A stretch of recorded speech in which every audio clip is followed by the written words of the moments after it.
I practice what I preach, and I preach sex, boys and girls, hallelujah. When I say fuck, you know what I'm talking about, don't you? Every one of you know, except maybe some of our children. And our kids are so smart, they even know what that means. We don't think there's anything evil about it. We don't think there's anything wrong.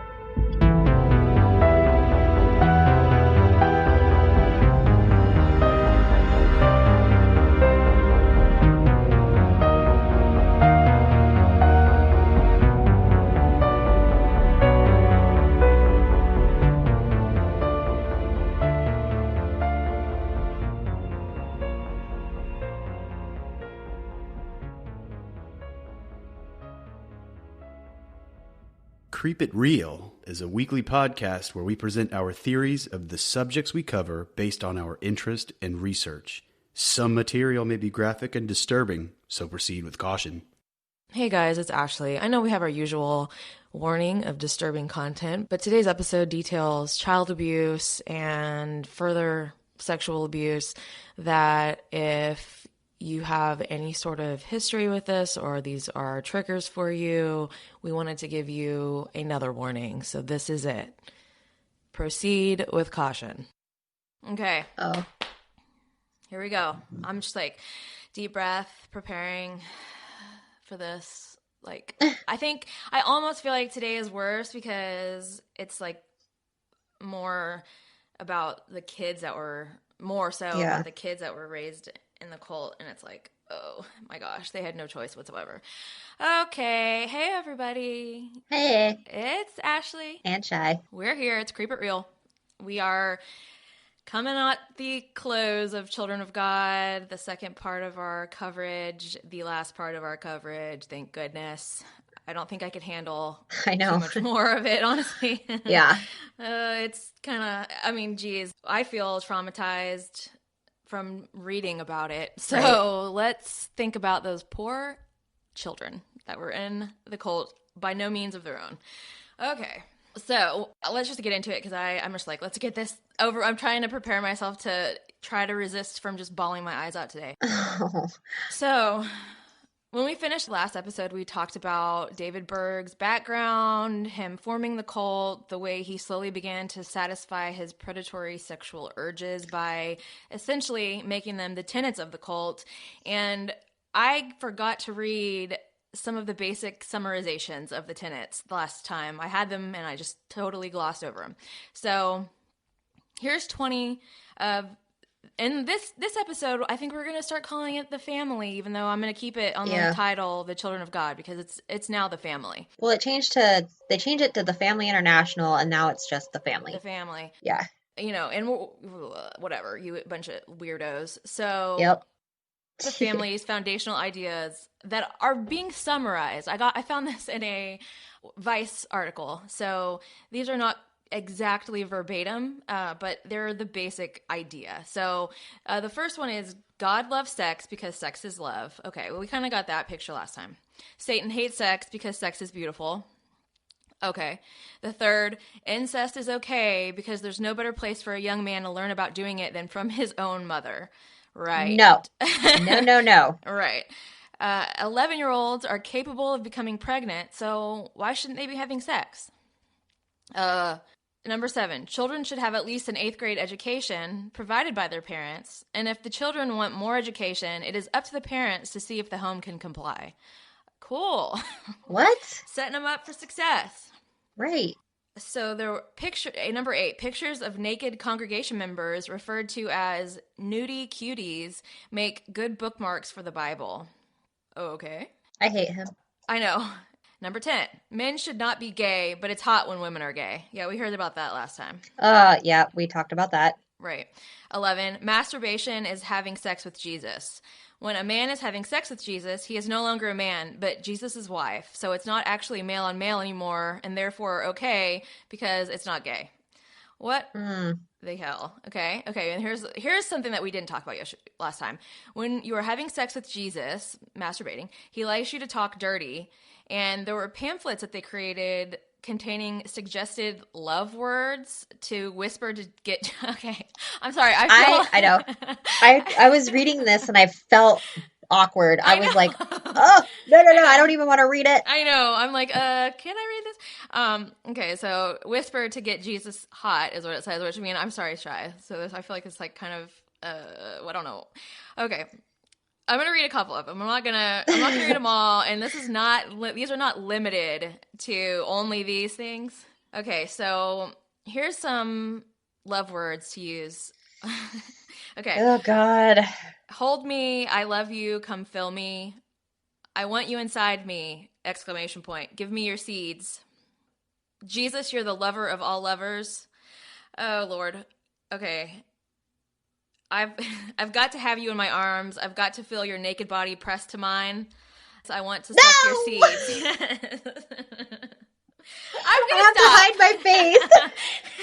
Okay, I'm gonna stop with "I'm juicy for you," and I'm like, oh gosh, I almost feel bad laughing because it's like, okay. It's just so bad, like Yeah, so bad. I mean, I'm gonna jam this antler in my ears. I'm not gonna go into all of them because we're gonna kind of talk a little bit more about some of this stuff in a little while, Yeah. but.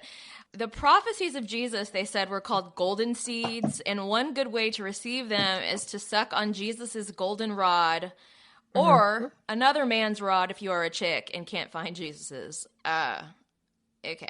I'm gonna just stop. Oh, but I will say this. Here's one more.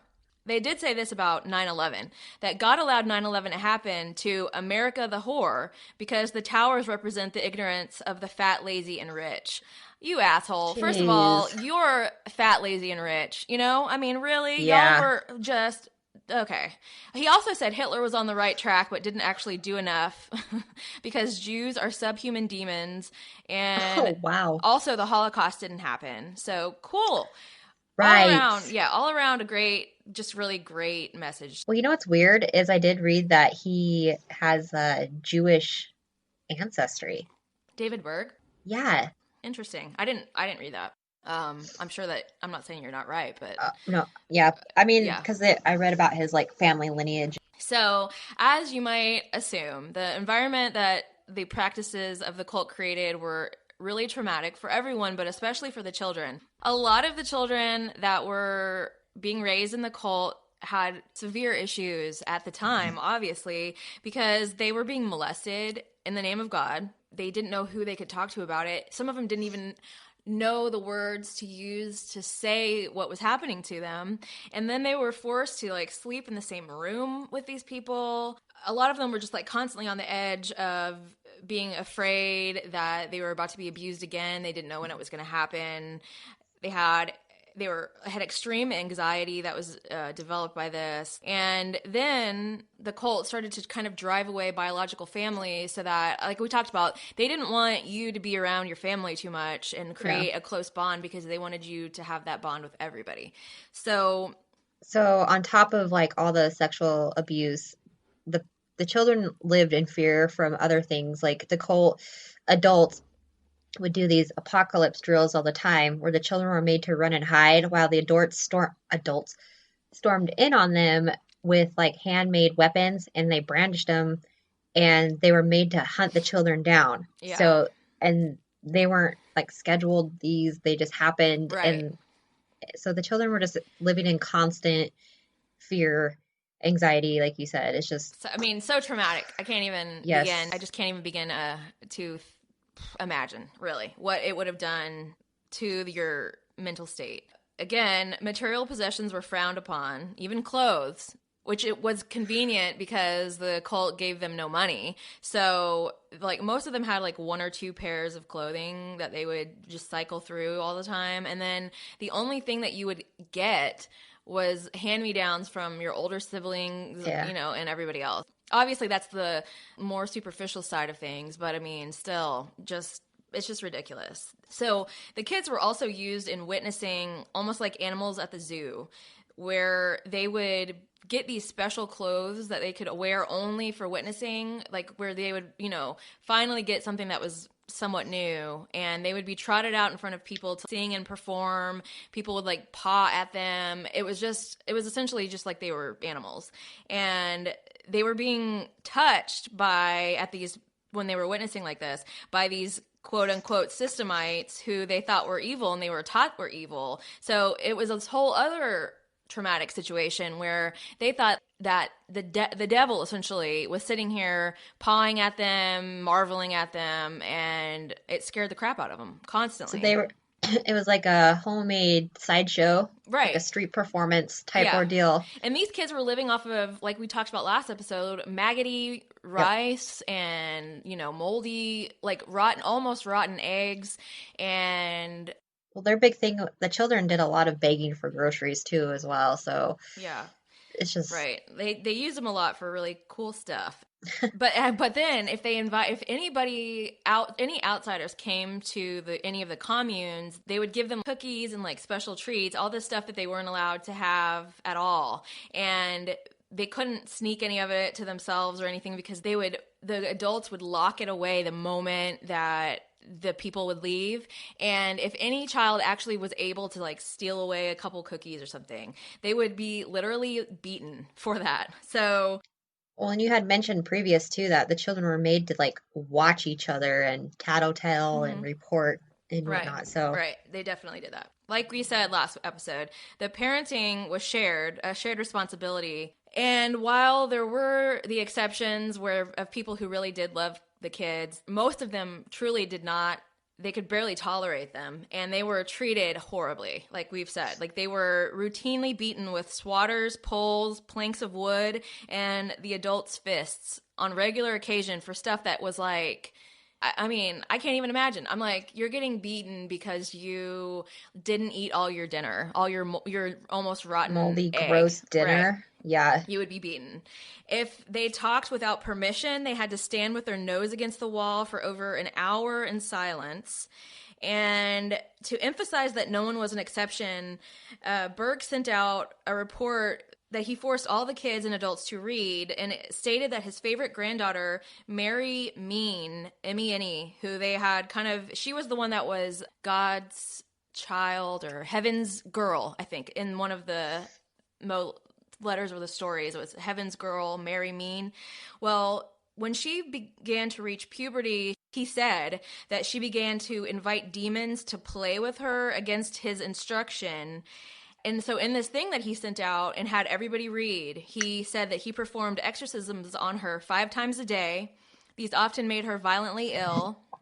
He told Mama Maria, Karen Zerby, to tie her to her bed for days without food or the ability to use the restroom, and described extreme physical violence that he committed against her as the Lord working through him. And it was a lesson to the children to reject these demons whenever they began to reach puberty. So we're talking like she was tortured, and he used her as an example. Does he even specify like what these demons are though? Like what to look for or what to avoid? It was any sort of rebellious behavior that was a demon. Like anything that wasn't, like if she didn't want to have sex with the boy who she was raised to be the sister of, which we'll talk about later, but her and Davidito were forced to have sex with each other when she was like probably a preteen.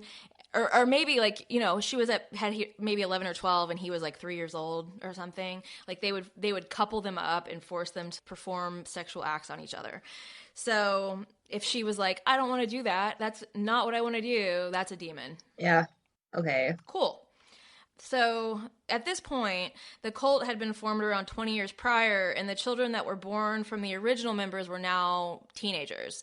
And they were the ones that had begun to start rebelling. They were drinking. That was another thing they would do, like drink. They would try to escape the commune, to just go out, even to leave. And that was another act of rebellion. I don't blame them. I'd probably become a drug addict just to escape my reality. Right. Well, I mean, geez, yeah. Yeah, like I would become a drug addict for a lot less than this, probably. The rebellious teens were sent to a labor camp.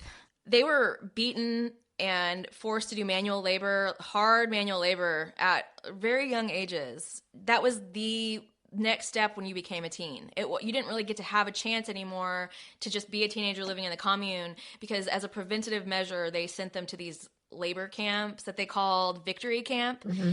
And it's kind of like when Scientology sends his people off on that ship It's like a, Oh, Sea Org. yeah, Yeah. it's like a privilege to be on Sea Org, but Oh, right. it's just, oh, and you have to sign like a 1 million-year contract, and if you don't, you have to pay so much, and but Yeah.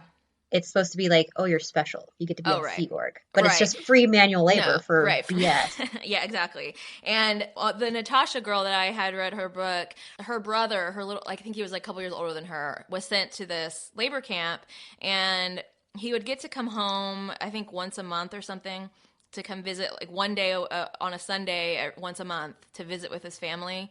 And she said that when he came back, he was a completely different person. Like, he was timid, just silent. He obviously was very depressed. He was just being beaten and forced to do manual labor. So what do you expect from like a 12-year-old boy? Yeah, it was to prevent backsliding, so I'm sure it worked really well. So another practice that they had started having people do here in the cult was one time a week, members had to do open heart reports.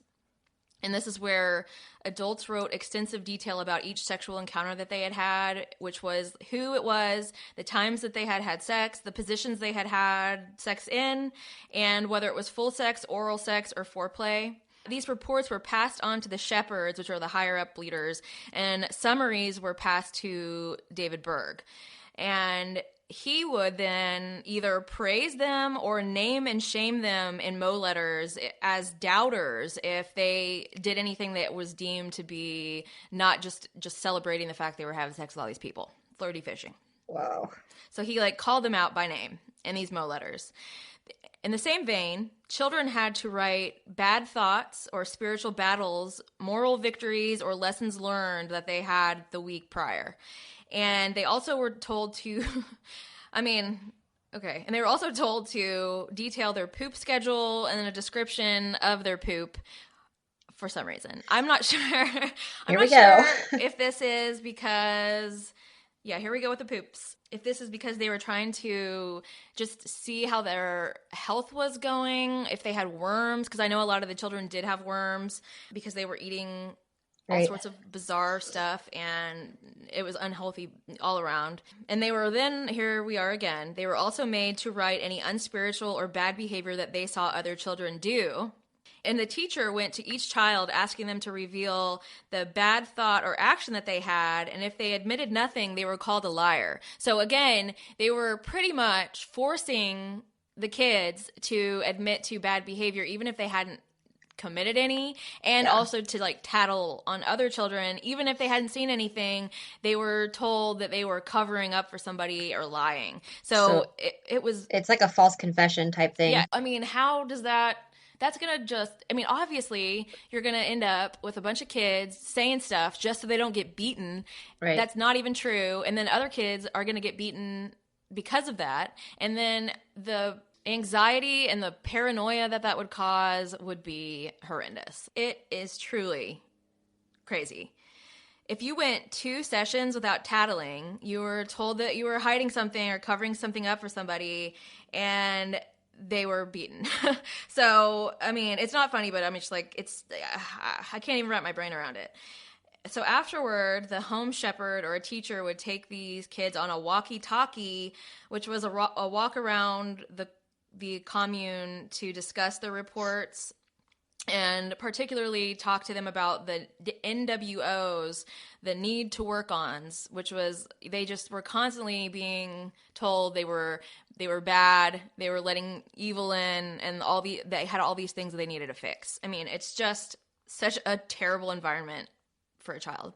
So, oh God. Okay, so here's an example of something horrible that happened, which could have been a positive development in the cult, but it wasn't. So one day in the Philippines, shepherds or the higher up officials in the cult, they came and questioned all the children about whether anyone had ever inappropriately touched them, because the reports and rumors of child abuse were getting out to people who were not members more and more. Right. So David Berg knew that the cult was under investigation, and he wanted to make it look like they were doing something about it. And that's the only reason that this even happened. It was just to save face. So most of the children were too terrified to answer, though one 13-year-old girl said that one of her uncles had made her do things to him. And she was punished harshly, called out in front of everyone, and told she was a wicked child who had given an answer formed by the devil himself. A bar of soap was shoved in her mouth, and she was told to eat it to wash away any sinful nature in front of every single child, and she was also ordered to remain silent for a week. She had to wear a cardboard sign that said, "I am on silence restriction for telling lies. Please do not speak to me." And any child that talked to her got the same punishment. So here she was, thinking that she was perhaps being saved from the situation where she was being sexually molested, and for reporting it to the shepherds in the cult, who she thought were there to help her, she was punished like that in front of everybody. I mean, So it's not, holy I mean, this crap. goes beyond just like physical abuse. This is like extreme mental and emotional Oh abuse yeah, too. this is what is the word? Psychological warfare Oh yeah. for sure. I feel like I want to freaking become a vigilante but I get and find these people, and because I'm like, okay, yes, David Berg started this whole thing, and he Yeah. created these tenets, and he is the biggest piece of shit here. But there are other pieces of trash that we, like there are the leaders in the cult. We can't excuse them because they believe something. No, I can't, because I'm like, you're a human adult capable of knowing what's wrong and what's right, and you just are like, yeah, this is the way of life. I'm going to Right. continue to do this. Like, Right. no, there is no excuse for that. I'm sorry. Absolutely not. And they perpetuated this crap, and like Karen Zerby, who we'll begin talking about soonly, she is also a piece of, I can't even talk, absolute piece of trash. She is horrible. She's just as bad. Like, there are people that are leaders in this cult that are just as culpable as everybody else. And I have to say, I don't even know where my feelings lie as far as the adult members. I don't really, after you read all this, it's like, it's hard to feel sympathy for them, even though I know that they were brainwashed and whatnot. But at the same time, you're an adult. Exactly. You knew a life before this, I just don't even know. I just don't know how much forgiveness that I can place on those people. I'm like, I am not sure if I don't know. I think they might just be almost just as bad as he is to begin with. Well, they are definitely guilty by association, so. For sure. So at this point, the cult leadership began to break up families in fairly brutal ways. They were separating married couples. They were breaking up extended but established families who, if you had shared with somebody and became a couple that you had children and y'all all had kind of been living together for years and years and years, some of those people ended up raising their partners' other wives' children as their own, and they were just sent off, some of them to never be seen again. They just broke them up like crazy. They were marrying off older children and sending them away to different communes in other countries. They were sending siblings away. I mean, it was just, they were breaking up all of these families even more than they already had. I had read one instance where this young lady was growing up in the cult, and she had lived in Thailand most of her life while her family was in another commune in another country. So they're like so spread out sometimes. Yeah. And how are you supposed to really interact with your family at this time? Because we don't have internet, we don't have Skype. They don't. Yeah, so Natasha, she had a lady, Leah, I believe was her name, Leah, I think, and that was essentially like her mom. She had a mom, but her mom was never around really, and so this other lady was raising her with her half brother, and they were both, Leah and her half brother, were sent away. She literally never saw them again until she was in her 20s and she found them. But it's just, I mean, it's like there's so much psychological warfare going on here. It's just insane. In one case, a woman fled the cult in the middle of the night and came back weeks later to attempt to steal her son away. But the leadership had expected that she was going to come back to try to get her son, and they had already sent him overseas in preparation of that because they didn't want her to take him. Jeez. It's like, what is your point there? I don't know. Yeah. The only thing I could think of why they don't want people leaving is because he knows what he's doing is 100% wrong and evil, and he doesn't want people talking about it. But like in that case, that kid was a little kid. I just don't even. It's to punish her for leaving. I guess that's probably right. Because they see you when you leave as being evil now. Right. You're the system. Okay, so this idiot David Berg was paranoid about anyone becoming too powerful or challenging his dominance. And so his management style was essentially one of like game playing, backstabbing, and assigning blame to try to displace it off himself. So basically, he's just such an infantile piece of trash. Like he was just a petty ass bitch. Anyway, that really was the gist of it, was he was paranoid that anyone would become powerful enough to start questioning all this crap he was doing. So he had to just break everybody up and do all this terrible stuff. Like he sent, 8 months pregnant women out to a different country to do missions away from the rest of their family and to like terrible conditions, stuff like that. It was just nonsense. And he began to take away people who had been in the cult forever and been leaders and had been trying to work their way up. If they did anything that he saw as them becoming a little too powerful, he would strip them of all their power, send them to some third world country where they were supposed to go proselytize to people that don't even care, and broke up their family that way so that they couldn't have any power in the cult whatsoever.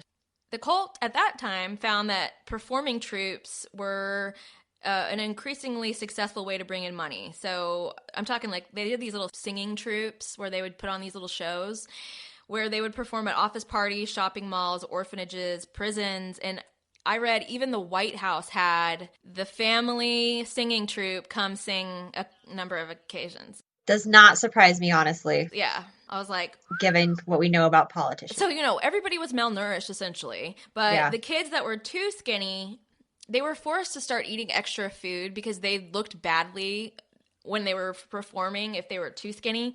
So they didn't want the authorities to become too concerned about what was going on in the cult. So in addition to their, 3 horrifying maggot meals a day, they were forced to eat a concoction of rice. What was it? What is it? Rice? Or rice porridge with sugar and powdered milk. And they said it was so thick and gross, like it would make the kids like start to throw up because it was just so grotesquely thick and nasty.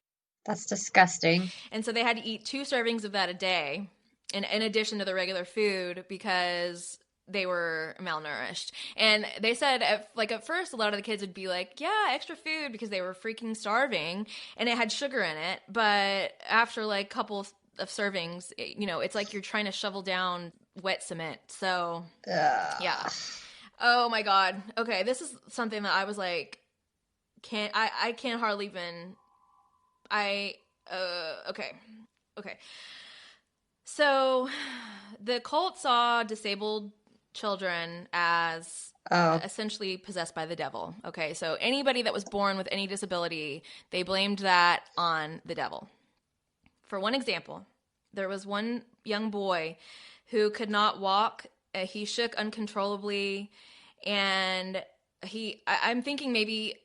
I don't really know what he might have been diagnosed with this exactly. He was confined to a wheelchair. Well, it's hard to say because they didn't believe in medical care Exactly. and wouldn't have taken him to a doctor anyway. The adults told the other kids that he was possessed by the devil and that's why he was the way he was.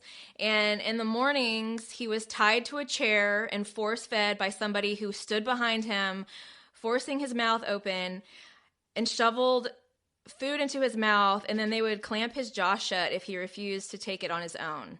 I'm like literally about to cry. I was going to say, this is what's going to make me cry because, yeah. So he then would have boxing gloves taped to his hands, and if it wasn't too hot outside, because it was, I think, in Thailand or the Philippines, he would be put outside all day, usually tied to a tree. He would often scream uncontrollably, and at some point, an uncle would come outside to hit him, and if that didn't make him stop, they would shove a dry diaper into his mouth. I'm sorry, hold on. Hold on, I know. Okay. They would shove a dry diaper into his mouth, or he would be... Okay, hold on, damn it. Okay. Okay. It's like, I don't want to read it, but I think, we should read it, so... Because if there's any people that are trying to defend this shit. Okay. Okay. Or he would be shoved into the tiny closet room where he slept in the dark with no air conditioning. And he would have seizures frequently where he would fall onto the floor and he would bang his head repeatedly. And the adults said that he was under attack by the devil and would go in and sit on him, punching and slapping him and saying prayers over him. So that is the most horrifying thing. I mean, as obviously there's a lot of horrifying stuff that goes on here, but that is truly like one of the most disgusting things I've ever read in my life. So when he was born, the cult higher-ups accused his mother of laying with the devil because he could only be the result of an unholy union. And I'm like, I'm sorry, but fuck you. That is the most ridiculous thing I've ever heard in my life. Yeah, so they force you to go out and screw people willy-nilly, but then if something happens to your child, then you're blamed for having lain with the devil. Like, it's absolutely the most disgusting bullshit I've ever heard in my life. And anyway, so okay. So now that we are both crying, let's take a moment for a second to just recover. It's just, oh my gosh, I just can't even believe that they're like innocent children.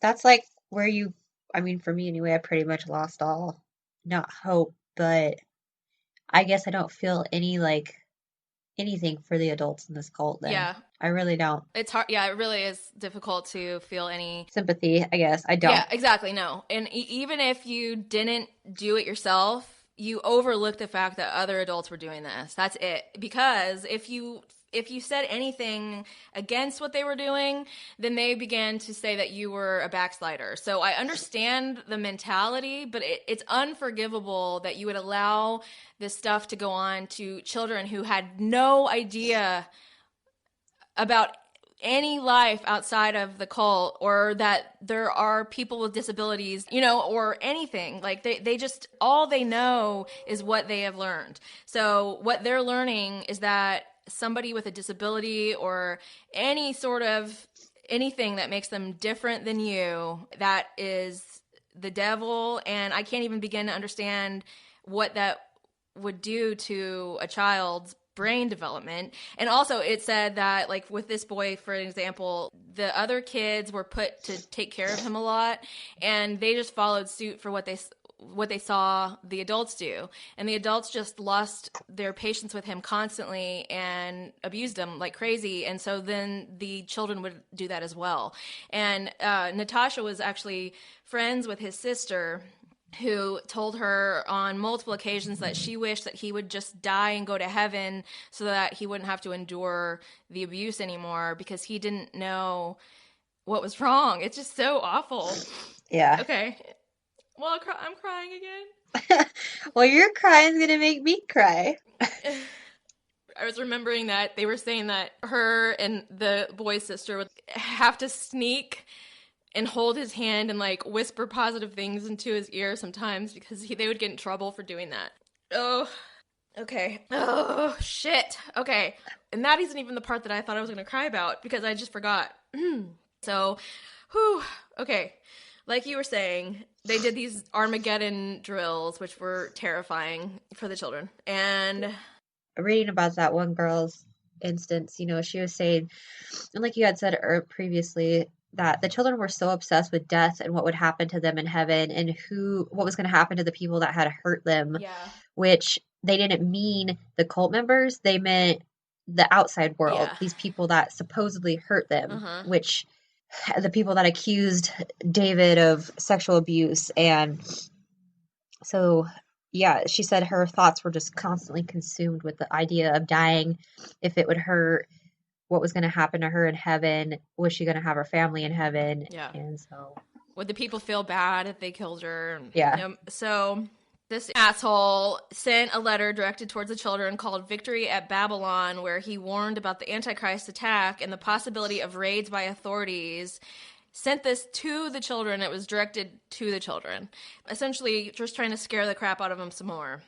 He said that they would be snatched by the government, and their only recourse was to stay absolutely silent, not say a word, no matter how nice the people were, that it was all a trap by the Antichrist to trick them into giving up any information about their leader, the cult, etc., which would only in turn create a situation for them to not be able to get to heaven in the end. Okay, so, and I find, okay, as a little lighthearted bit of just absolute stupidity from him, he told everybody that they needed to, when they went out in public, that they needed to wear wigs and glasses because this would disguise them from the Systemites, because without them, the Systemites would recognize them as God's chosen ones and would kill them. Whatever. I know. They said that he had the clever idea for wigs and glasses. I'm like, this is the stupidest, biggest idiot I've ever learned about in my life. In my life. Oh, okay. Did he take spy lessons from like the KGB? He's clearly a genius. He absolutely is a genius. So, okay, so at this point, it's in like the early 90s, and it was told that the Antichrist had invented a new weapon, which was the internet. Ha! Yep. 1993 came and went, and Berg sent out a Mo letter. Remember, he had said that Jesus was going to come in 1993. The Antichrist, the Armageddon was happening in 1993. Yeah. So it came and went. And he sent out a Mo letter saying that his prophecy didn't come true because God looked down and saw that they weren't ready and had failed him. So it was their fault that his prophecy didn't come true. How convenient for him. Right. The adults began fasting for days at a time in penance for this. And you know, everybody was just under so much stress. They said it was just the kids were being told that they were going to be under attack at any moment. The adults were thinking that they had failed their leader, their God, and so they were trying to do all this stuff to make up for that. And it was just becoming more strict and terrible on everybody. Just total absolute nightmare more than it already was. So that piece of trash, David Berg, died October 1st, 1994. Thank goodness. What a piece of crap. Yeah. He died in Portugal, too. So he wasn't even in the States. I hope I don't even know what they did with his body, but I hope they just tossed it. They cremated it. They should have just tossed it into a vat of acid. I don't know. I don't know what I'm even saying.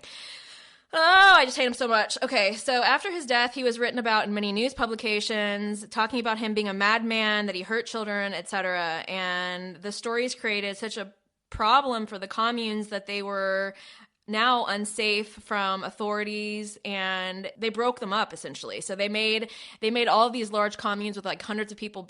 They broke them up. They sent them to different little spots, and they were also ordered to burn everything that was seen as unsafe for the public, which included the Davidito book, the Heaven's Girl book, and the Mo letters in what they called the Purge. So also too, like, while he was dying and died, there was a trial going on for all the accusations going against him, because a lot of his family members were coming out, like his granddaughters and whatnot. Yeah.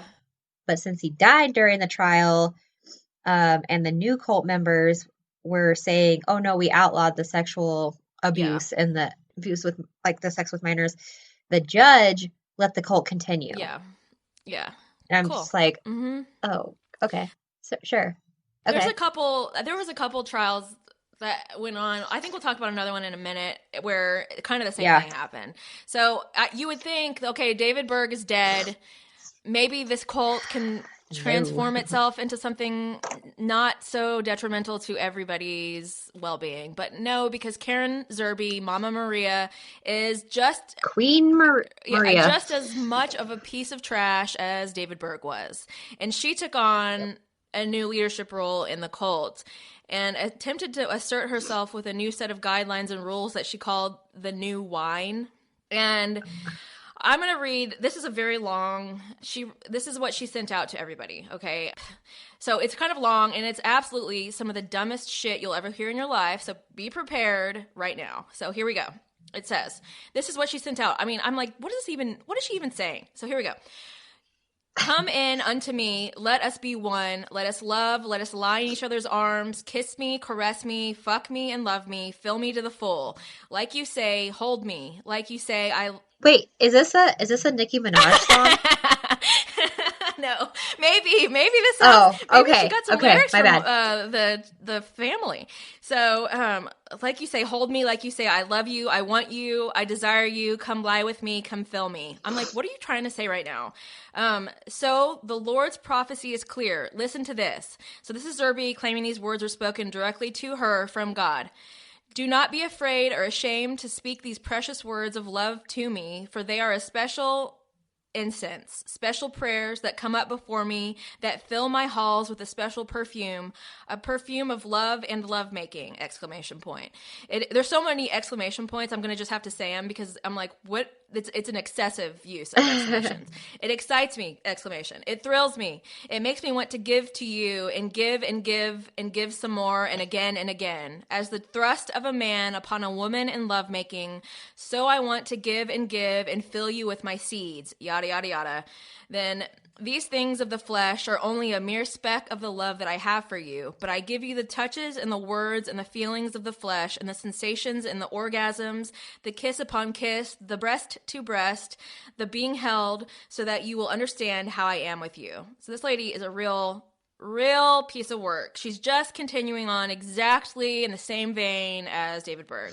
So love. Sorry. Oh no, you're done. Oh, you're not done yet I'm with sorry, the thing? no, Okay, it's go. freaking forever. So love me and be not ashamed. Do not be afraid to say that you want me. Do not be afraid that you want me to fuck you and to love you and kiss you and to hold you, because it is in these words that you convey the feelings of the heart. So, okay, that was it. So it sounds like she's wanting to continue with all the sex, right? Like it's her main prerogative. 100%, 100. But it says in 1986, she forbade sexual contact between adults and minors, and then later it became an offense that could lead to excommunication. And she also, for the first 6 months of becoming a new member, said that you couldn't have any sex within the commune. Right. You had to be there for 6 months. Yeah. So I'm like, so you're not getting rid of the sex, you're just putting some stupid rules on it. Well, I guess in the 7 years, in that 7-year span, she must have really come around to the sex stuff. Okay, unless she was acting before and pretending like it was a bad thing. Yeah, you 80s. know she was.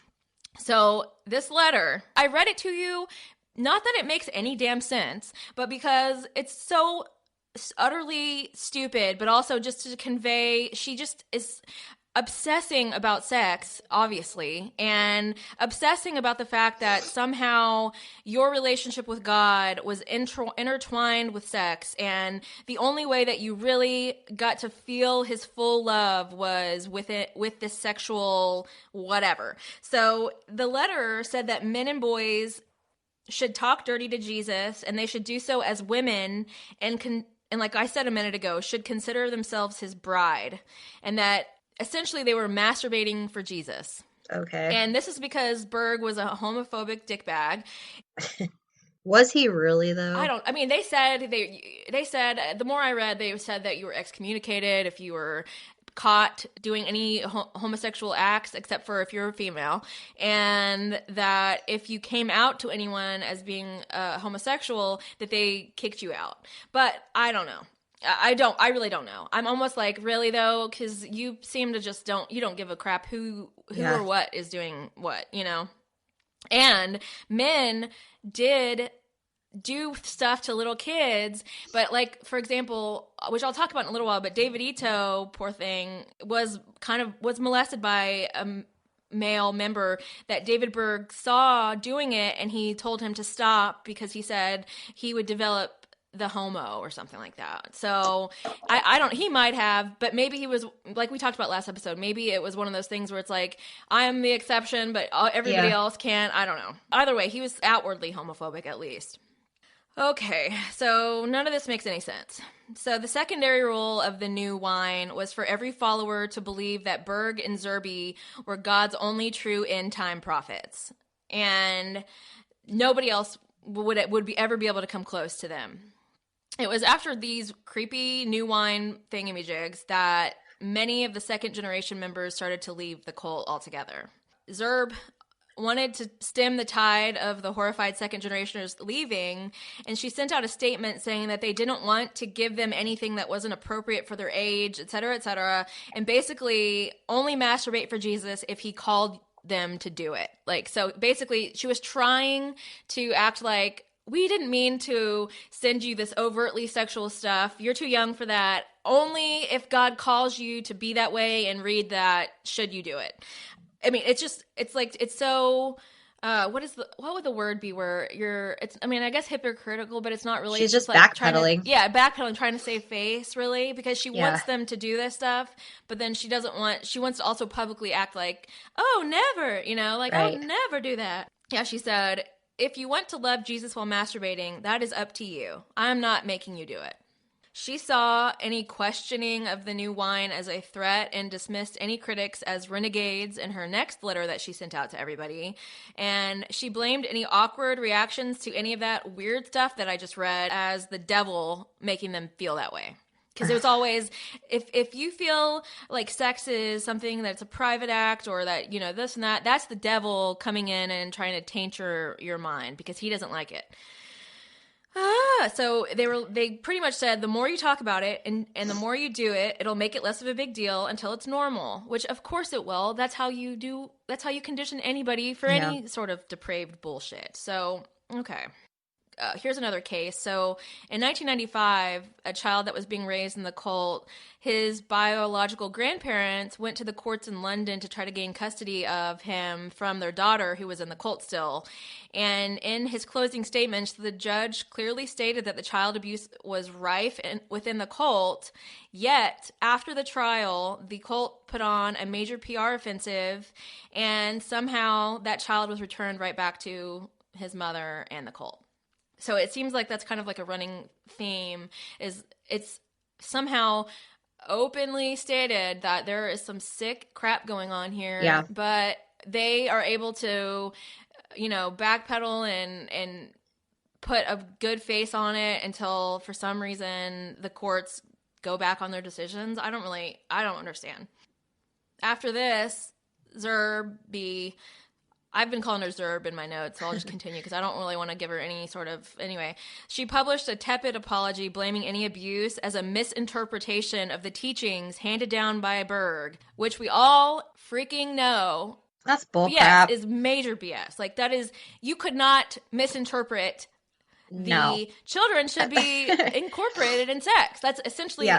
exactly what it said. So in addition, Mean, the Heavens girl that I spoke about earlier in last episode, who Berg had said was possessed by the devil and he tied and beat her, she had endured years of torture and abuse until the point of insanity. She had a breakdown and was sent off to live with her grandmother, and that was just one of many cases of the children that had been raised in the cult having serious psychological issues. And a lot of the time, instead of obviously the cult trying to help them, they just sent them away to somebody, which is probably better than them trying to deal with it, honestly.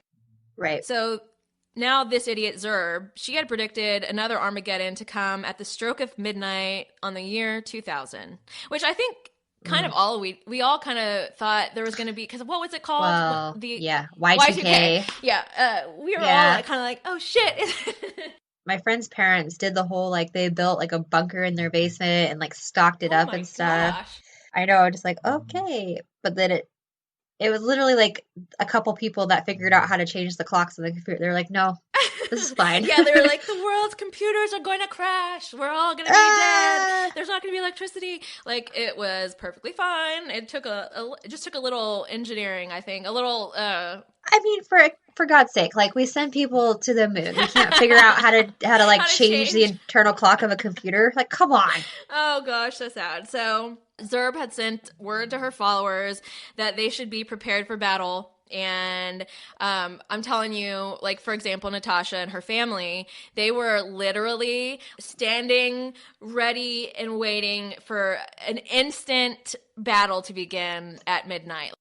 And of course, midnight came and went, nothing happened, and they were all just kind of like, well... Yeah.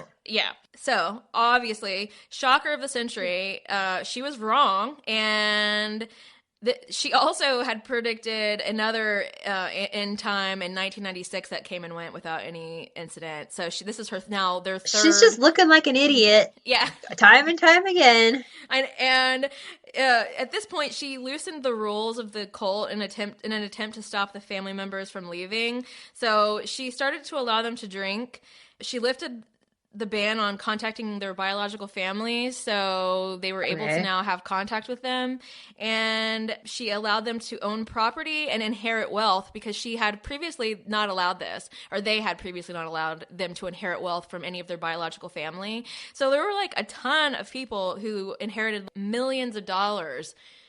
I mean, they had been living in poverty by their own choice because of this family, and inherited millions of dollars, and then they were able to help other members that were living in poverty. I mean, I will tell you this. They sent people off and gave them like $100 to start their lives with, and they ended up, all of the members of the cult ended up having to live off of welfare and, financial aid from the government, which is what exactly they were railing against to begin with. Yeah, exactly. So stupid. They have no idea what they're doing. Oh my gosh. It is so ridiculous. So this is, okay. Ugh, sorry, I have to prepare myself, because this is where we're about to get into another pretty disturbing aspect of this. So, because Karen Zerby, the now new leader, like I've said about 6 times already, but let me reiterate. She's a piece of trash. Well, she's trying to come off as like, no, I'm here to like save the cult and bring new light to it, and it's not as bad as everybody thinks. Oh, sure. Yeah, okay. So let's listen to what she calls her own home that she shares with her son, Davidito, and some other people. She called it the House of the Open Pussy, okay? Oh my God. Yeah. Okay. So her son, Davidito, who we spoke about last episode in the story of Davidito, who was a little boy in that story, depicted as... And this is Ricky Rodriguez, right? Yes, Ricky Rodriguez. Depicted in bed with grown women, kissing him on the lips and other places. And I did not know this, but I found this morning, that there are pages of this story of Davidito on Wikipedia. And while it's not necessarily explicit, they have blurred a lot. I was absolutely horrified to actually read some of this book that they sent out to all the members of the cult, where this boy was not even 3. And it was written by this Sarah woman, and she multiple different times, and like they don't even have the whole book in Wikipedia. It's only maybe 15 pages. In those 15 pages, the stuff that I read was some of the most horrifying crap I've ever heard in my life. Like, okay. So again, this Davidito was Karen Zerby's child with the waiter at a hotel, I believe, and he worked at a hotel, and I believe he was a waiter, but it doesn't really matter. That then David Berg took him on as his son. Yeah. So was he a product of flirty fishing? Yes. Okay. Yes. And he was then the family's leader in waiting, or the chosen one. He was supposed to be the cult's general in the Battle of Armageddon. He spent his entire childhood moving around from place to place with Zerb and Berg, because Berg was a wanted man in about 1 million different places. Since he was 10 months old, he had been initiated into sex, used as a sick experiment by all the adults around him, both men and women. He was forced to have sex with Berg's granddaughter, Mean, like I said a little while ago, and sickeningly enough, he was forced to have sex with his own mother, Karen Zerby, on a regular basis. He was, I'm like, okay. He was, and I'm telling you, some of that stuff, you can go onto Wikipedia and you can see the story of Davidito, and you can read for yourself some of the disgusting shit that they did to this boy, and the stuff that he thought was normal. And the way that he then kind of started to act towards other children and stuff like that. It clearly screwed his sense of right and wrong and whatnot up big time. Okay, so he was also raised with another child who was the daughter of one of his nannies, and they called her Davida. Okay, yeah. I'm like, how do you say that? Yeah. Davida. And they were raised as brother and sister, yet they had been forced into sexual relations with one another from a very young age. She was a little bit younger than him. That was supposed to be his sister. I mean, it wasn't blood, but that was, It doesn't, I mean, it's like, and also you're a you child. know, right. And I mean, it doesn't, yeah, you don't have to have blood relations if you're raised together. right. So, sadly enough, also, in the early 90s, Davidito was forced to undergo intense psychological evaluations to, quote, prove that childhood sex with adults had no negative psychological effect on him. Oh, really? So What? it was, yeah. Yeah.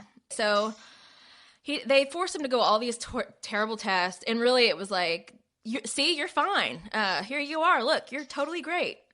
Which obviously this is not the case as we continue on here. So as a young man, he met a woman named Alexia in a commune in France, and they fell in love. They got married, but the leadership informed them that they would be required to share sexually to set a good example for everyone else, because that was essentially what they forced on him. Was, as a child, his every thought and action was monitored so closely to mold him into the quote-unquote perfect prince. So again, even though... Go. The Book of Davidito was like a manual for how to raise your children in the cult. Oh gosh, which it's funny because I saw that like Natasha's dad was like, I did not see it as a way to apply it to our lives, but it's like, yeah, because that's cognitive dissonance right there. You don't want to think that you're taking part in something so sickening, but you are, dude. Flipping idiots. Yeah. So they were told that they couldn't just be monogamous. They had to share to set a good example for everyone else. And in the year 2000, they ran away from the cult, and Davidito put out, which I'll start calling him Ricky in a minute, but he put out a statement saying, "We cannot continue to condone or be party to what we feel is an abusive, manipulative organization that teaches false doctrine. You have devoured God's sheep, ruining people's lives by propagating false doctrines and advocating harmful practices in the name of God. And as far as I can see, show no regret or remorse." He's the only freaking logical sounding person that I've heard yet. Seriously. And I wonder like what it was about his brain and mind that led him to make these decisions and be against the cult, Well, I mean, he really just got put through the ringer his entire freaking life. So right. While old Zerb had publicly shamed most of the teens who had left, labeling them apostates or backsliders, she hushed the fuck up about her own son's departure completely and totally tried to hide it from everybody, because obviously that would look really bad on you when your own son, who you are claiming is to be the next great leader of the cult, runs away and calls you a manipulative, abusive piece of trash. Right. So he moved to Tucson, Arizona, and he got a job as an electrician and began to call himself Ricky Rodriguez. So, according to his friends, he had moved to Tucson because he heard his mother frequently visited and he wanted to find her, but she was hiding from him altogether and everybody else. She's essentially she also herself moves around all these different places all the time to avoid any sort of legal prosecution of any kind or investigation. So, sadly, and as would be expected, he was extremely depressed and filled with a mounting rage. He felt his mission was to find his mother and bring her to justice, and also to find his sister, Techie, and get her out of the cult. Poor Ricky. Yeah. I mean, I can't even begin to imagine the emotional turmoil that he was in on a daily basis, but he felt lost and hopeless. He stated that he didn't see how all the victims would ever receive any justice or be taken seriously in any way whatsoever, because like we just said, like both of us just stated two different cases where, legally speaking, they were outright told they knew there was this horrible stuff going on, and somehow it all just kind of got swept under the rug. So you can see how I don't want to call them necessarily victims, but he is a victim. I mean, they're victims of this. Yeah. Like how the victims of this cult felt disenfranchised constantly. But then other second-generation ex-members began to seek Ricky out for guidance and to tell them their experiences. And this sent him spiraling into an even deeper rage and insanity until he began to feel his only move was to murder his mother. But, like I just said, she was a sneaky bitch who essentially was in hiding, and Ricky only got so far as to find one of his former nannies who had sexually abused him as a child, and her name was Angela Smith, so he found her in 2005. She was the woman depicted in the story of Davidito who was naked in the quote-unquote love-up sessions with a similarly naked young Davidito. Okay. So there's actually, you can actually rent the documentary. I forgot what it's called on YouTube for like $2, but it has his video of him with his weapons at his table talking about everything that had happened, what his plans were, why he was doing it. And it's like, it's weird to watch. Like, it gives you goosebumps because... I mean, can you blame him? Like, I have a hard time blaming him. No, honestly, yeah. He's scheduled to go to dinner with Angela, and they met at his apartment, and he stabbed her to death. Okay, so he then drove to Blythe, California, where he called his wife, who he had separated from, and he explained to her why he stabbed her. And he said that the hardest thing for him had been that when she was dying, she didn't understand what she had done wrong because she was brainwashed, I guess, and didn't realize that she had molested him incessantly as a child and didn't realize that was wrong. Yeah, she did. There's no way she couldn't have known it was wrong. It's just, I'm sorry. Like, how many people in a group do not know that that's wrong? You're telling me that you're all just the special exceptions that don't understand that's wrong? No, I don't think so. On that Wikipedia, I saw that she talked about cleaning the little boy's penis with her mouth. Like, I don't think that's what you were doing. No. So sadly, again, enough. Ricky then took a semi-automatic and shot himself in the head. And like Shai just said, there's a video. So he had filmed a video of himself preparing his weapons and whatnot that he sent to his friend. And then after he shot himself, his friend published it to YouTube. And on the video, he says this. He says, there's this need I have. It's not a want. It's a need for revenge. It's a need for justice because I can't go on like this. He stared at the camera, calm and lucid. He says, well, mom's going to pay. She's going to pay dearly. You're a sick fucking pervert and you don't have anything better to do with your life than to fuck up your little kids. I've tried so many things to try and somehow fit in, somehow to find, a normal life. Everybody who I've talked to about this says, well, everybody has their problems. But those people who say that don't have a clue as to what actually went on. I mean, because they weren't part of the cult. I mean, that is so freaking sad. That is just so freaking sad. Well, I mean, yeah, everybody has their problems, but this is a little different. A little more intense. Yeah, I would have to say, if you're somebody that is being told about this stuff and that's your response, you have handled that situation poorly. Poor as hell. Yeah. Like, get a grip. I hate when people have responses to, like, just absolute horrible stuff like that. Oh, well, we all go through stuff. I don't think so, dude. No. I really don't. You don't know what this is like unless you've done it or you've been through it yourself. Exactly. And so to say that, like, that's really, way to... I wish that, like, I don't know if it would have helped if he had any sort of support system. Surely it would have helped, but clearly he didn't really have anybody that could help him enough because, and with a lot of hard work, he could have had somewhat of a normal life if he had the right support, but I don't know, It's hard to say. Yeah. I mean, I'm not trying to in any way minimize any of this because it's absolutely horrible. So Sarah, the woman who wrote the story of Davidito, and you can go read on Wikipedia, she is still a senior member and leader in the cult. So tell me that these people have moved past this child abuse, and I will tell you you're wrong. That's what I don't get is, like, what's the point of even having the cult? I don't understand. I'm not saying, like, if you're going to have the cult, keep the abuse in, but it's like, what is your gain? What are you guys trying to accomplish? I have to say that I highly doubt that all the abuse is now absolutely it's not. a thing of the past. They're just probably a lot more private about this kind of Right. stuff. They don't publish letters talking about putting little boys' penises in your mouth.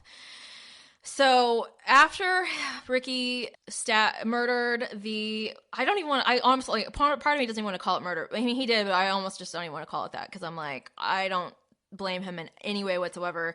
But after he committed suicide, Karen Zerby released a statement to the members of the cult expressing condolences for the much-loved murdered woman Angela and saying virtually nothing about her son aside from saying that he had been corrupted by outside forces. Wow. Yeah, so you rape your son and you pass him around since essentially birth for the same thing. And then you write about it and publish assorted details to the public, and then it's the outside world that drove him to insanity.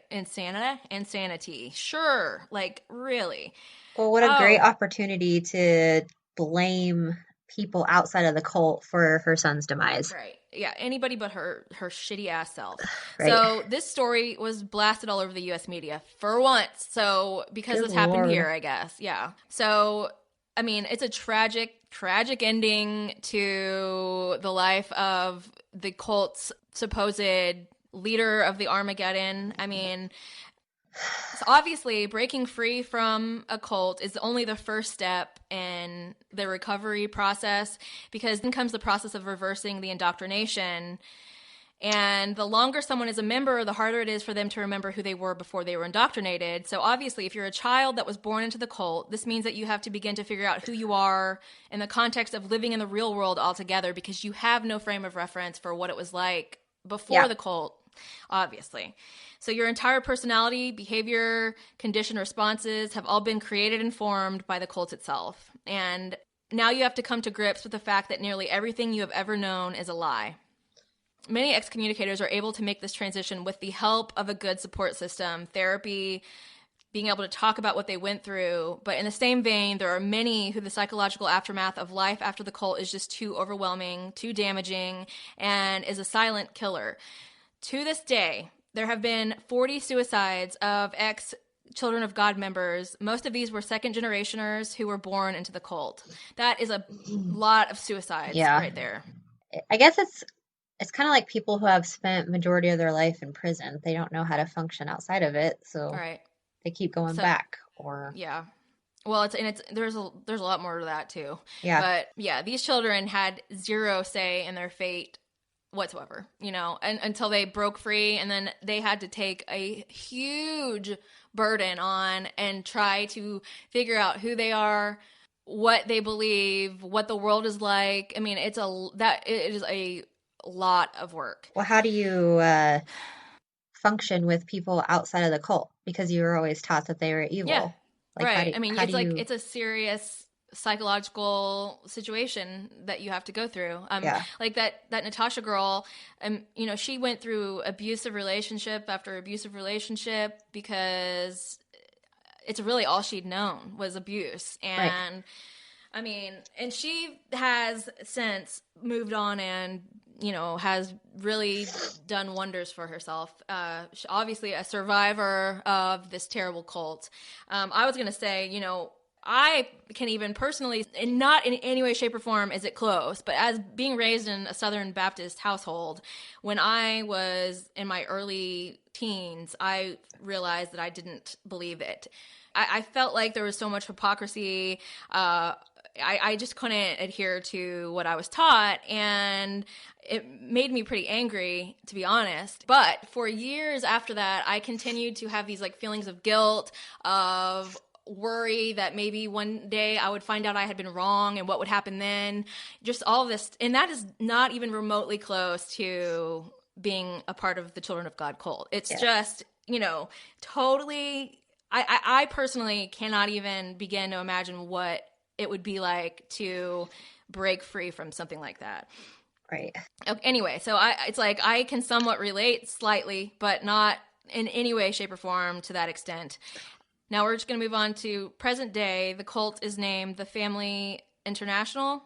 But they go by the family a lot. So they've rebranded themselves to come across as a slick, shiny, evangelical Christian organization. Karen Zerby, the biggest piece of trash ever, is still the leader, but she has now changed her name to Karen Smith. and nobody knows her exact whereabouts, but she still writes blogs about faith. Okay. This is the same woman whose son was driven to insanity and murder-suicide. So I really don't give a crap what you have to say about anything, Karen Zerby. Seriously. Yeah, it's like, get over yourself, you freaking idiot. So Claire Bowerwick is now the spokesperson for the cult, who seems to not know much about any of its past or has, quote-unquote, forgotten. Oh, please. You I do know. too. Yeah, like they've asked her about former, like there was that guy I talked about, Paul or Charles Peliquin, or Paul Peliquin. Yeah, Paul. Who was a terrible sexual abuser. He was, I think, convicted even. And she's like, I don't know of this person. I'm like, oh, really? He was a huge leader in the cult. She claims that the cult current day has 4,000 children and 4,000 adult members in over 700 communes in over 100 countries. They still do this musical troupe, the Family Singers, and like I said, they've even sung at the White House on occasion, which, cool.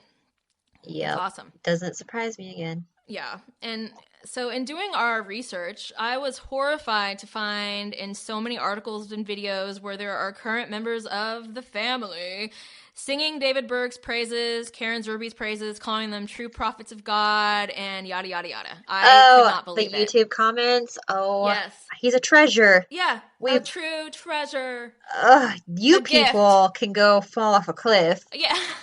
Seriously. Stay off the internet. Right. Like, I could not, I mean, honestly, I truly, truly did not think I would ever see that.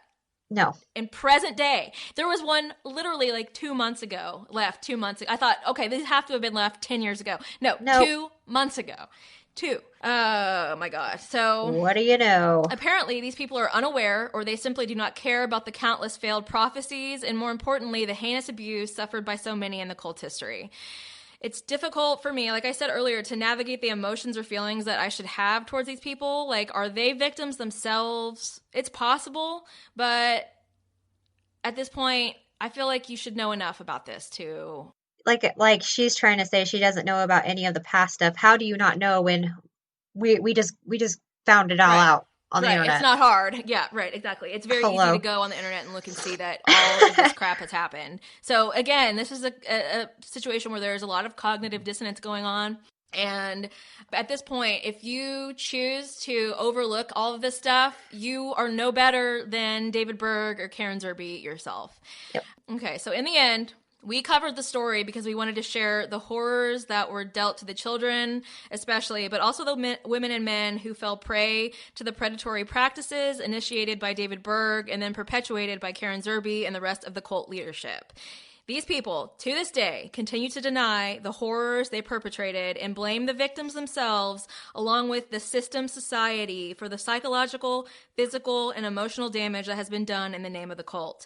It is sick. It is wrong, and we, for one, are here to call them out on the disgusting way they manipulated human beings to act in such a depraved and horrifying way, all in the name of God. We are here to say we do not approve, to put it mildly.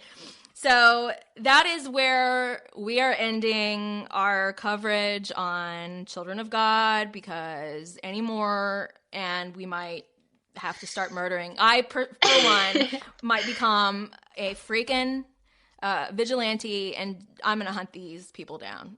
Well, that's what Ricky Rodriguez's whole thing was, is he just wanted to be a vigilante for these. And I mean, I don't blame him. No, honestly. I don't at all. No. I know it's tricky territory when you start saying that you're going to start killing people, and I'm not really, for legal reasons, I'm not really going to go out and kill anybody, but I sure would love to be a vigilante and go around freaking taking these people out, because this is the kind of crap that, I mean, as you heard, this is horrible, horrible, horrible. It's like I said, is it even real? Like, how does this even happen and fly under the radar of authorities for so long? Well, and I don't even think we can even say that it flew under the radar. It was on the radar, and it doesn't matter, doesn't matter. Yeah, because I guess they had such good PR and ways to skirt around it. Connections, maybe. Like, that's the other thing I have to wonder is who benefited from letting this continue, True. Yeah. Like you got to think about who benefited from letting Bohemian Grove continue, the fat cats Right. and higher ups, Yeah. but this is just a weird cult full of sex obsessed hippies. Like who's winning Yeah. besides these pervs? Well, I wonder. Yeah. I mean, that's a good question. It's a conspiratorial kind of question, but there's got to be more to it because otherwise, how did this go on for so long? Are we really just a world that just wants to allow child sex abuse to continue to be perpetuated against innocent children all over the world? Because it does seem that way, Seriously, I have to say. I know. This world gets weirder and weirder each day. Yeah. So can I end? This is a really expletive laden episode, but I will end by saying, fuck the family international, David Berg and Karen Zerby. They all deserve to rot for eternity. I truly believe. Y'all need Milk. milk. You need some milk. Yeah. Oh, hell. Okay. Yeah, so that was a truly kind of an emotional ringer of a topic. Yeah. I don't know, like, how much... I haven't been able to really get the vibe for how interested everyone is in this topic, but you need to know. So okay, well, yep. I will say, when I listened to the podcast Cults on this, they weren't as... I don't want to say we were graphic, but they didn't go into the abuse as much. Like, you got the idea that kids were abused, but not to the extent, like, that they actually were. And yeah, this is definitely steal last podcast term. This is a gold star kind of episode where I definitely understand that there may be some people that this is a little too difficult to listen to. I totally get that. It's a not safe for work. Exactly. And I definitely want to reiterate that we are not trying to sensationalize any of this or exploit anybody. We are simply we covered this and we went into such graphic detail because it really is the only way to fully understand the extent of the horrors that were perpetuated by this cult. So again, we're not trying to do anything. We are simply trying to make sure that you know what happened here. Right. And the victims and survivors of this cult deserve for everybody to know what happened and that they are believed by people, because I 100% believe the survivors of this cult, and I want to validate their experience and not invalidate them like the law seems to want to do. So that is simply it. Okay. I'll get off my soapbox now. You're fine. But yeah, okay. So I think that, you know, what's sad is that when I first started this, a couple weeks ago, I was like, Shai, let's maybe do Children of God. I did not really fully remember all the details or realize how emotionally draining it was going to be. Yeah. So I thought it might be kind of fun. I was wrong. I was real wrong. But now that might mean that I don't know what that means. I was going to say maybe next episode we could have a brain bleacher, but I don't know what it might be. We got to have a fun one, like a Dulce facility. Well, yeah, maybe. But we had kind of thought that we might try to do a crossover. Oh, that's right. Okay. Episode, which we haven't discussed at this point with anyone but us. But yeah, we kind of think it might be fun to, if it's even possible, to have that many people on a podcast to kind of do a crossover episode where we have another podcast come join us for the episode. Right. Which we have a particular podcast in mind. But we haven't talked to him yet, so I don't know if I want to like bust out on it right now. But yeah, so if we can get the strategery right, I think that's a George Bush Jr. term, but if we can figure it out, if we can figure it out, it would be really fun to have another podcast come join us for an episode on something fun like the Dulce facility for sure. Yeah. Which, as some of you may not be aware, but it's an underground facility, supposedly, in New Mexico. Yeah. Alien and human hybrids. It may or may not be real, but we'll see. Anyway, we don't know. So this week, let me think here. I want to say a little shout to Boobs and Booze podcast. They're a couple fellow Texans, at least for me, fellow Texans. Also, the Murderific podcast gave us a nice little shout on Instagram. Of course, our beloved Bumble Butts, our brothers in podcasting, and Fear and Fame, the cutest little gals. They sure are sweet to us. And yes, of course, What's Blood got to do with it podcast What's Blood? is so supportive. They're always on top of their social meds game, giving us comments and shout outs. And they're really great, and they'll make you laugh. Oh, Strange Talk is really good. Strange Talk, our buddy over there. Yeah, he gave us a shout out, and so shout out to him. His episodes are actually, they're shorter, and he knows they're shorter, but he doesn't skimp on information. And sometimes it's nice just to have one person talking and getting straight to the point. Yeah. You know? But so good job on that. I do enjoy your podcast. For sure. Also, the Woods podcast is another good one that they're a couple of gals from Canada. And I'm telling you right now, if you want like some soothing, I know it's like probably French Canadian or something accent, but but to me, it almost sounds like there's like this tinge of Irish or something. And so I was listening to them the other night, and I was just like, I could listen to this girl talk all day long. It was just so delightful. It was like, what is it? ASMR for my eardrums. Oh, okay. Oh God, I hate those pages with a passion. Well, some of them are nice. Like I like clicking sounds of certain things. Yeah. But those food pages, no. And the whispering people could go straight to heck. It's funny because Fear and Fame Get out of here. Fear and Fame did a little short episode where they whispered at the beginning, and I was like, I gotta turn this off. I can't listen. I can't listen to this. I gotta fast forward. But no, eating. I would almost stab my husband to death sometimes when he's eating beside me. So it's like, and I love him more than anything. So it's like, yeah, I don't want to listen to some stranger eating. I would avoid it to save my life. So anyway, right. Okay. So I probably left out somebody, but it's okay. And we'll get them on Creeping Up. And okay. So speaking of, let's take a moment to say we would both love to hear from you about anything. If you enjoyed us, if you have any questions, if you want us to talk about anything, whatever, give us a shout at our email. It's creepitrealpod@gmail.com. I never say that anymore. Our Instagram is creepitrealpod. We got the Facebook group, Creep It Real Podcast Hangout. Right. There's the Creep It Real Facebook. And now we have our Patreon, which is, again, patreon.com/creepitrealpod. If you join us over there at any donation level, you are getting access to our Creepin' Up episodes. And like this past weekend, we put out an episode. It's not a Creepin' Up. It was just like an extra little treat. Blurb. Yeah, a little blurb for you. A little blurb. And, we talked about a couple funny kind of things, and, you don't want to miss out on us talking about poop or, alternatives for molesting horses. And right. It's, just kind of some more laid back talk.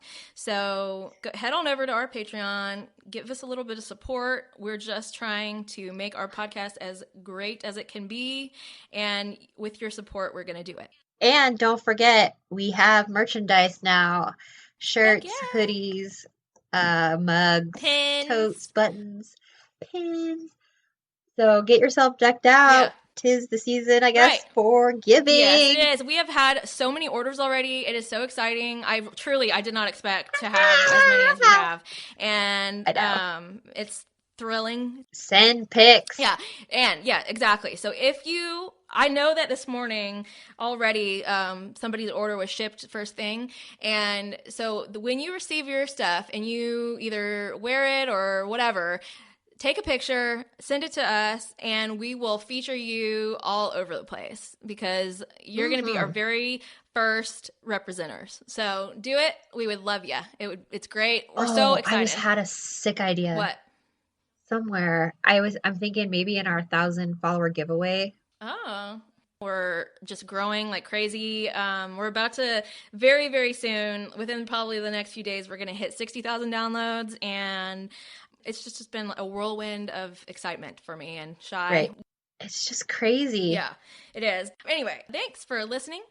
Thank you for bearing with us through this traumatic topic that we've discussed. If you made it through the whole thing, hats off to you. If you made it through us crying for a good portion of this episode, and also hats off to you. Sorry. I'm somebody that is like kind of, I have that cry shame where I don't really like to cry in front of anybody, but look at how much I love you guys. I cried in front of you today. So anyway, okay, well I think we're gonna just be done for now. Oh, by the way, everybody, I am so freaking sorry that I have not put together the giveaway for the stories. I told you that I was going to do it. It's now a month later, and I have not done it. Okay. But I promise you, to all of our listeners who sent us stories for the Listeners' Stories episode, I am now, this week, going to publish those on our Facebook, and then I will freaking start a little tally about what 2 listeners are going to get a little prize. Okay. So with that, we leave you to the rest of your day, and hopefully it's a great one. Yes. Hopefully it turns right the heck around after this episode. Okay. We love you. Keep it real. Bye. Bye.